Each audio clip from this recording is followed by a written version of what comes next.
Hello again, and welcome back to Illegally Cited. This is Jesse here, and I am back for a bonus video for you guys today. Probably going to upload this right after I'm done recording it. So, yeah, yesterday I released a channel update video, kind of a game topic video. You know, I try to do those maybe once a month or so, give or take.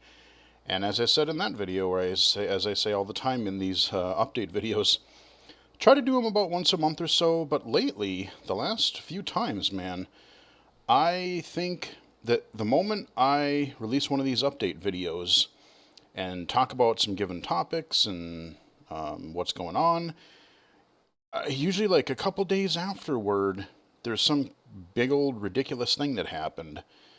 And that is no exception for this month, because today the bonus video is all about the crazy news that we woke up to this morning. And I am talking about Microsoft buying Activision Blizzard for $68.7 billion. That is a lot of money. I saw it first on Twitter.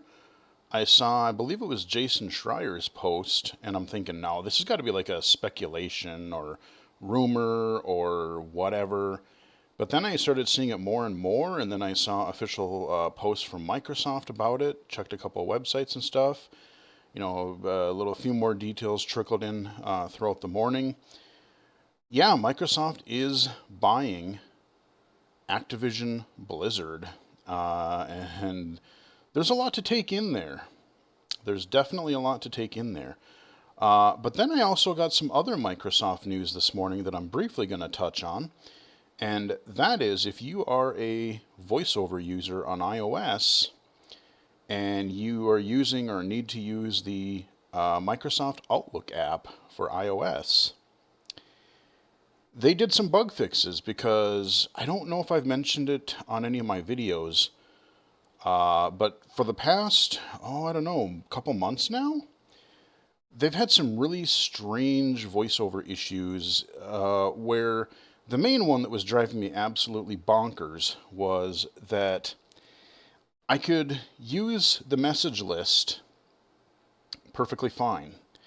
But when I would go into a message, for a while, I had to touch an area of the message at least 2 or 3 times, and then it would let me scroll. I don't ask me why, but I had to focus on at least like a paragraph or two, at least 2, 3 times, and then it would let me scroll. But then, probably about a month and a half ago, the bug got worse, and I literally could not scroll when I was in a message. I could not scroll up and down unless I turned VoiceOver off and actually scrolled physically, or if I could find that scroll bar on the right-hand side. So I think at one time I had asked on Twitter if there was a way to permanently make the scroll bars visible on iOS, which I don't believe they are. I think you can do it in Safari, from what I've gathered, but I don't think you can do it in a system-wide scale. But yeah, I was starting to use, because we have to use Outlook. We used to be able to use the Mail app and the Calendar app, but now everything has got, like, they put everything into this weird, you have to install this other app, and then it lets you install the apps that are approved for our agency and yada yada. And so they moved over last year sometime, I think. Now we have to use the Outlook app for iOS if we have a work phone. So I started checking my email, and lo and behold, I'm like, wait a minute. I just was scrolling and didn't think about it. I double checked. I'm like, hell yeah, man, I can actually scroll. It's amazing what something so simple will do, not to be able to just have to fight with basic UI to use your app. So thank you, Microsoft. Thank you for improving. I don't know if they fixed the weird calendar issue that I was encountering, where if you... I made it so that I could not go into landscape anymore on my work phone, because if I did, the calendar would rearrange itself as it would, but in doing so, VoiceOver would not read anything anymore until I closed Outlook altogether and then reopened the app, and then it would work fine. I don't know if they fixed that, but hey, you know what? If they fix the scrolling issues, huzzah!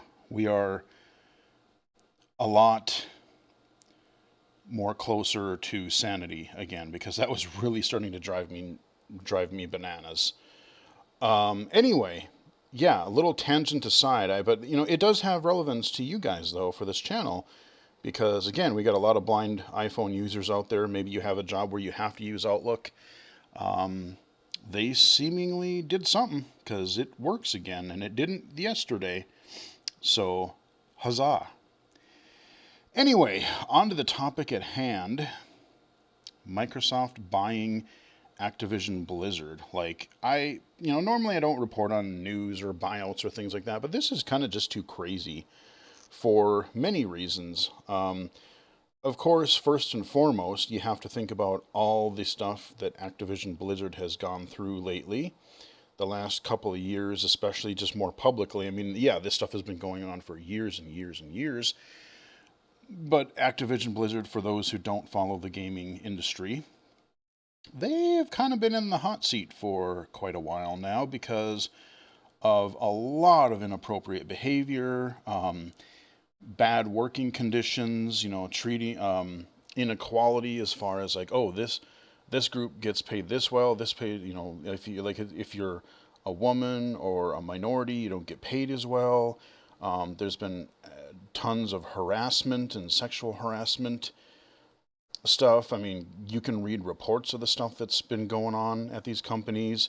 It went so far last year that California actually sued Activision Blizzard for a lot of these things. So there's been this like investigation over the last few years. I mean, I don't want to go into all of the details because I've talked a little bit about it before, but that's not what this video is about.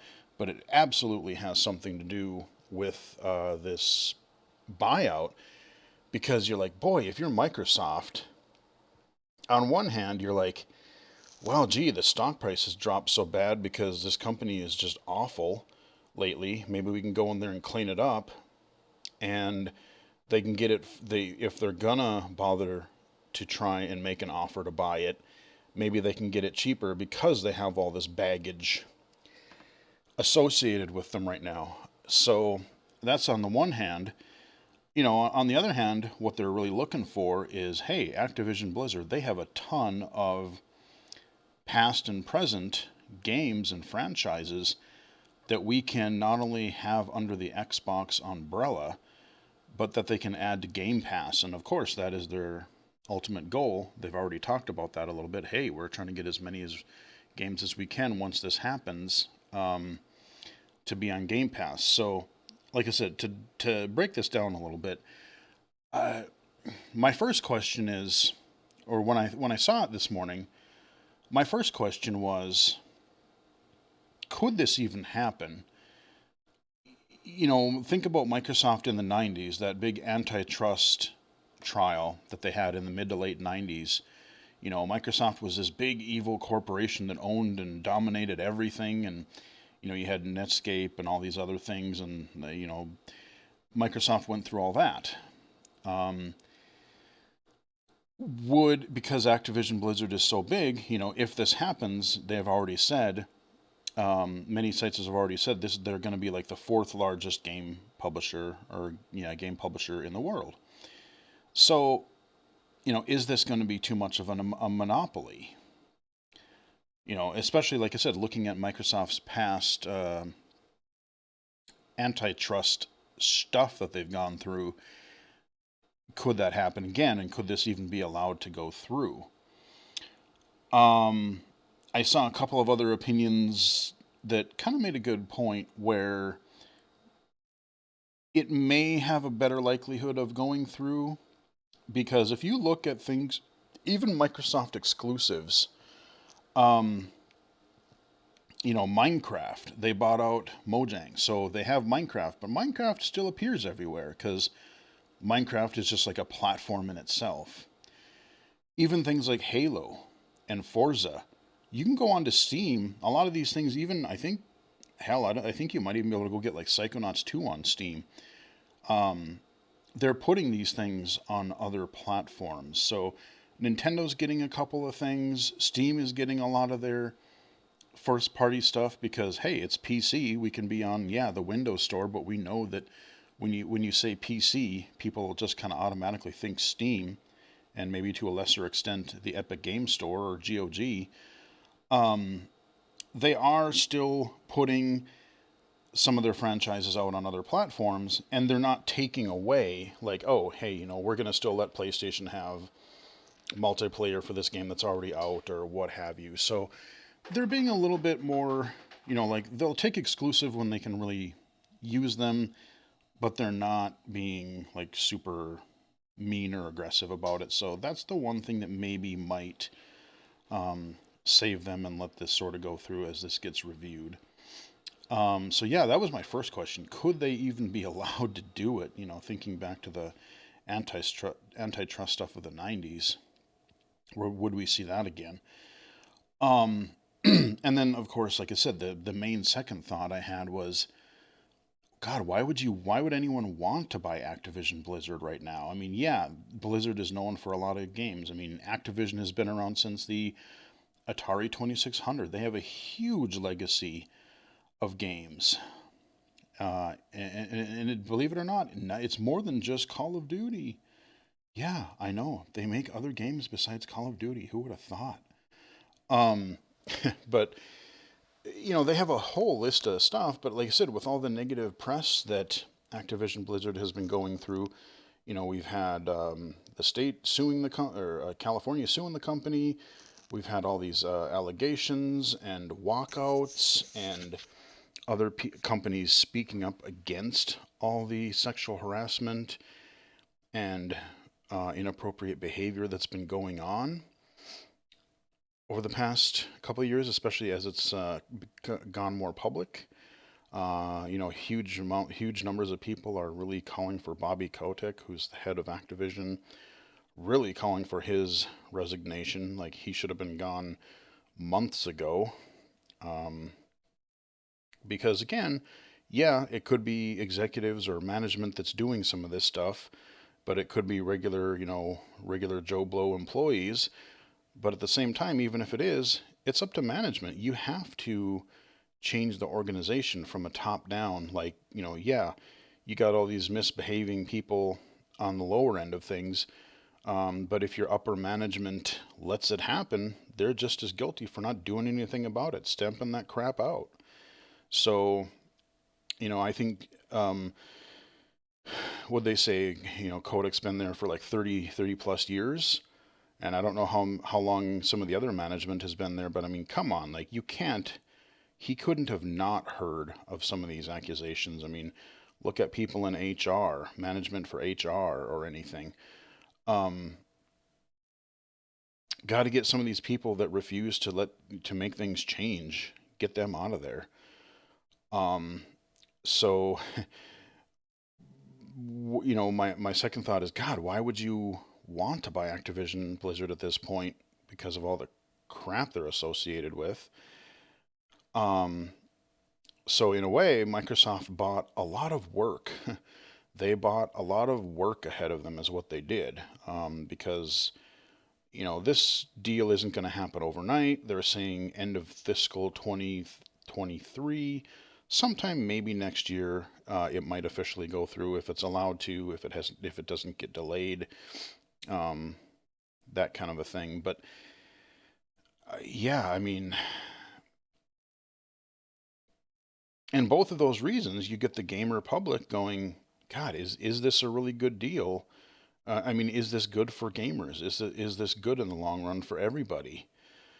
Like I said, on one hand, well, then you just have one fewer game developer out there, game publisher, developer, whatever, and so now you have just more things under one roof. Everybody's buying out everybody. There's consolidations. There's buyouts. It's just happening constantly. And then, like I said, people just, I don't think that a lot of people have faith that Microsoft is going to be able to go in there and fix, are they going to try to To what extent are they going to fix these personnel and behavioral issues that have plagued these companies for so long? And now they've got this, bad reputation, justifiably so. But how are they going to fix that? Um, so, yeah, those are just a couple of really bizarre things. But then, I'm thinking about it, and potentially there could be some good from this.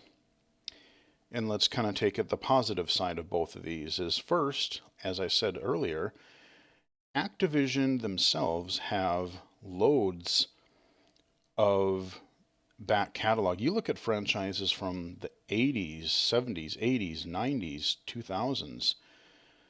They have a lot of a back catalog that they were not doing anything with.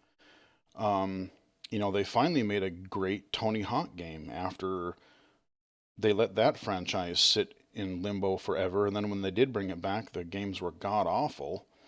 But with this Tony Hawk 1 and 2 remaster, that was quite good. Maybe they could keep bringing that. Maybe they could make new games in that. Or, like I said, I would love to see a Tony Hawk 3 because Tony Hawk 3 was amazing. I played the hell out of that in college. So I'd love to see a Tony Hawk 3, either a separate game or you could do like a 3 and 4. Do that. Why not? Um, I mean, think of all the old, like, Pitfall and just think of all, like, the Atari 2600 games, Activision, and I can't even think of all the old games that they did, but they made a lot of, like, arcade games, action games. I want to say somehow through some company, or I think they were part of Vivendi or something at one time. Maybe Microsoft will have the clout to. Um, I think Activision had something to do with No One Lives Forever, so maybe we could figure out that licensing nightmare and get that thing properly revived. Um, and then of course you have Blizzard. You have your Diablo, Warcraft, World of Warcraft, Starcraft, Overwatch, Rock and Roll Racing. Your older Blizzard games before they went with their big old or your real time strategy games. So as far as franchises go, there's huge potential because look at the way that Microsoft has been bringing back. They've been supporting backwards compatibility. Once Phil Spencer stepped in, he had a lot of fixing to do. When the Xbox One launched, and they had that horrible E3 where it was like TV, TV, TV, movies, TV, Connect, TV. Um, People hated it. I didn't like it. Um, Phil came in and they kind of righted the ship. Not only do we have backwards compatibility for a lot of original Xbox games and 360 games, and they're actually made to run better. So like they'll run like upscaled a little bit. They'll run with a better frame rate. Loading times might improve. So they've clearly done a little bit of work, not just slapped them out there. And then you have Game Pass. I mean, Game Pass is the best deal in gaming right now. If you own an Xbox or even a PC, depending on what tier you want, 10 to 15 bucks a month, you can try games. You can download them and try them. You can even with their Xbox cloud streaming now. Even before you download them, you can be like, I want to see what this game is like. Will I be able to, you can use it as an accessibility testing tool, as I said yesterday. Oh, can I play this game? I'm interested in it, but let me try it on Game Pass to make sure that I can play it before I consider buying it. And you can even stream it just to see if it's accessible and then not even bother downloading it if it isn't. Or if it's just a curiosity, you don't know if you're going to like a particular type of game. Great way to do that. It's a great way to experiment and try new types of games that you maybe wouldn't ordinarily try. I mean, and even replaying conveniently games that you love. So Game Pass is great. You have older games on there. You have bigger hits on there. You have first party Microsoft titles now, like Halo Infinite and Forza and Psychonauts. Those are three big games that I have all played on Game Pass. You've got indie titles. I played this little smaller title this past weekend on stream, the Anacrusis. Really sort of disappointed in Back for Blood with all the deck and card management stuff nonsense put into it last year. But the Anacrusis is this first person 4-player co op shooter, kind of like Left 4 Dead, except you're in like a 70s sci fi space and you're shooting aliens instead of zombies. And yeah, there's things that they need to fix and add and tweak to it, but you know what? It's pretty good. I've had fun with it so far, so I'm digging it. Um, and during the stream and even after, I think I've sold two, three, four people on the game so far. They're like, "Oh, that sounds cool." So again, Game Pass, they can just try it out. And then, and then on top of Game Pass, on top of backwards compatibility, you have, of course, all of the stuff, all of the accessibility work that Microsoft has been doing in general, whether it's Windows or Xbox or Office, what have you. But think about like 2015 or so, no console had any form of system wide accessibility, really. And then I can't remember exactly what year it was. I want to say it was 2015.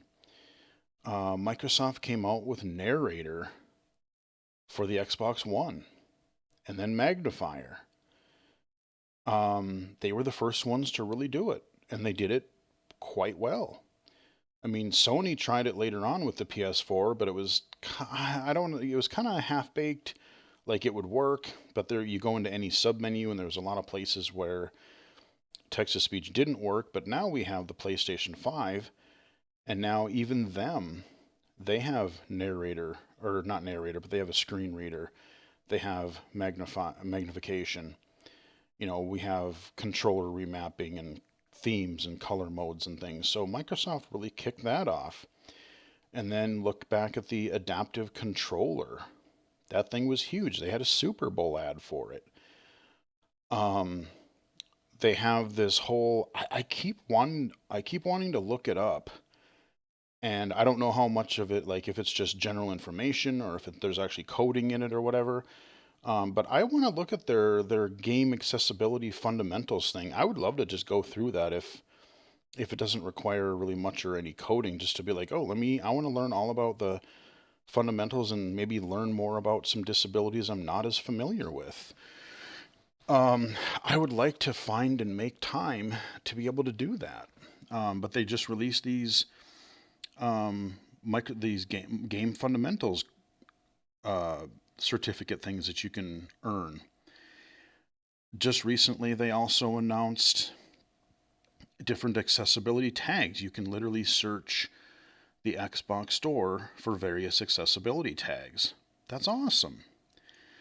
So, looking how it took some time, but look when they started with the Xbox One, look how they turned that fiasco into, a lot of people see Microsoft as a pretty good deal right now.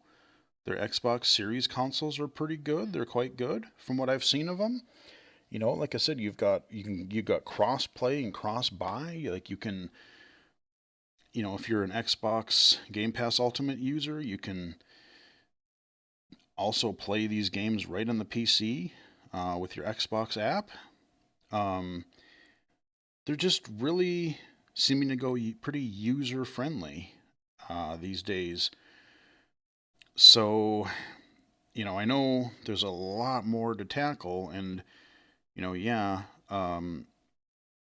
the the whole sexual harassment and other behavior issues that are kind of entrenched in Activision Blizzard. That's going to be a whole other thing to try to tackle. But if they can get some of these higher ups out of there and get people in there, kind of really say, hey, you're under our roof now, and these are the core values that we want to, that you need to follow. Um, and if they enforce it, like I said, some people's like, oh yeah, I'll believe it when I see it. And I'm kind of that way too. It's like, yeah, you can say it. You can say that you believe in this, that, and the other thing all you want, but until you really do something about it, we'll see. And that's sort of where I am. But I think if any company can do it, Microsoft probably has a chance. So, you know, as far as Bobby goes, Bobby Kotick, I don't know. I've heard conflicting things. I mean, we can speculate all we want, and we won't know at least for another year or two, probably, at least.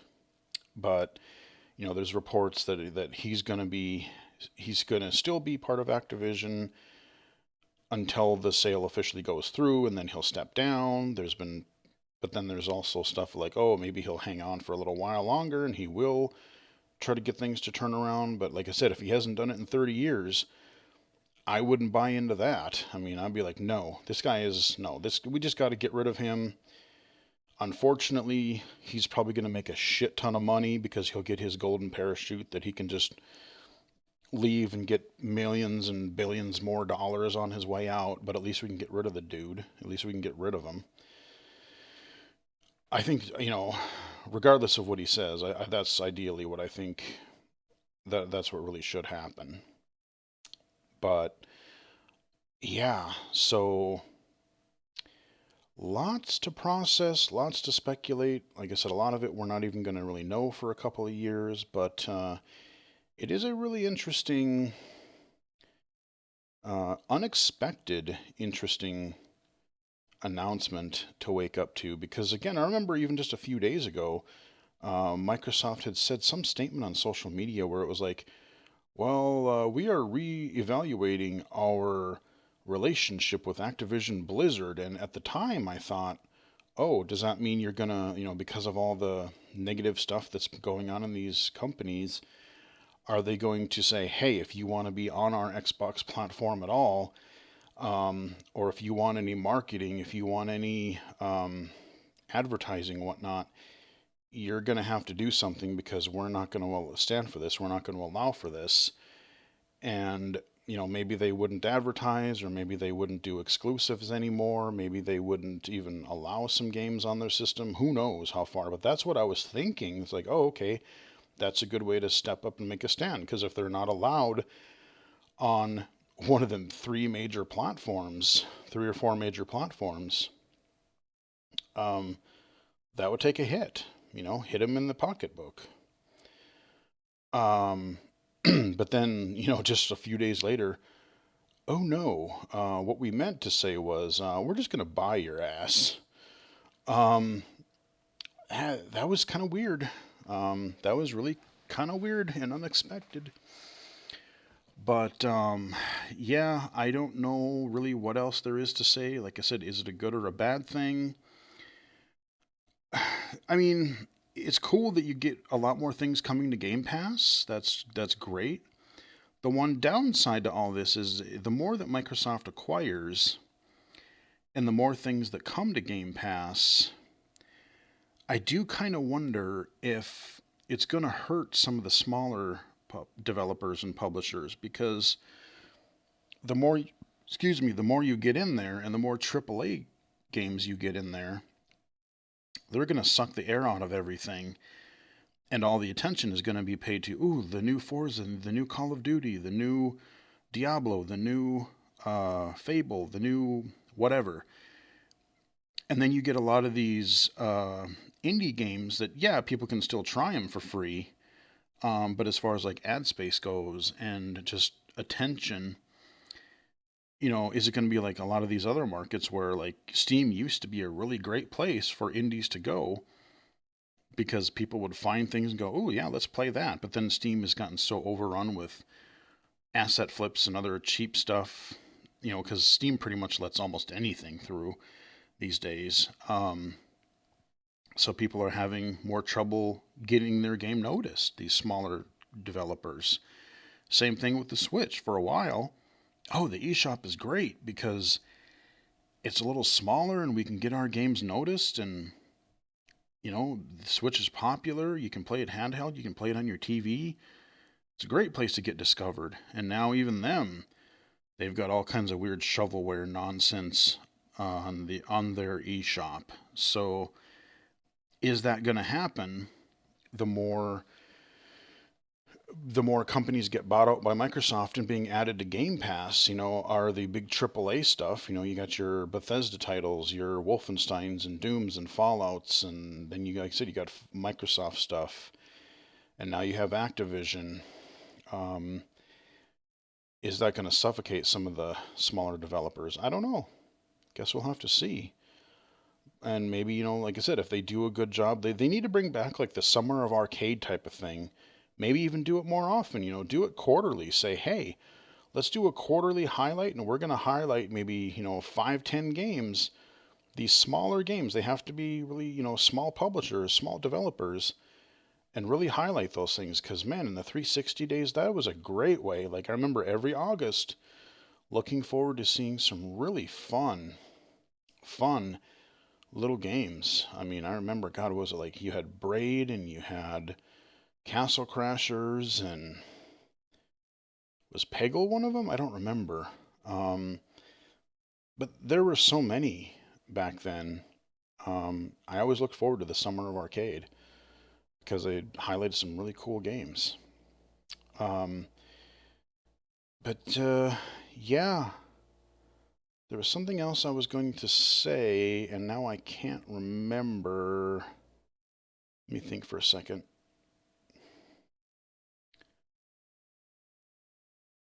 Uh, yeah, because we talked about the all the harassment stuff. We talked about the monopoly. We talked about Game Pass and how it'd be good or bad. Um, I'm sure there's more. I'm sure I'll think of it right after I stop recording, but hey, whatever. There you go, though. That's kind of a summary and my thoughts of this whole surprise announcement of Microsoft purchasing Activision Blizzard should the deal go through. Anyway, hope you guys found the video helpful or entertaining or both. Give it a like if you did. And you can follow me on Twitter at BGFH79, twitch.tv/illegally cited, illegally-cited.com, and right here on YouTube. So until next time, I will chat with you guys again later.